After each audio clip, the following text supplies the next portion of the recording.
Hi guys, in this video I'm going to show you step by step how to create or add email signature in your Outlook mobile app. It's gonna be very easy and simple step. So first you can open your Outlook app and then you can click your profile picture in the top left corner here. And then in the bottom left corner there is setting icon, you can click on it. And then in this page, as you can see, there is signatures option. Click on it. And now you can, create your signature. This is the default signature for Android phone. You can delete it and maybe you can add your name and then maybe your phone number, business phone number. It's up to you.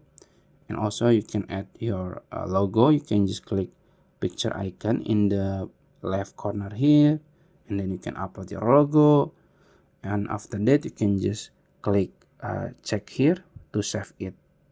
And that's it. If you found this video helpful, please like this video and subscribe to my channel. Thank you.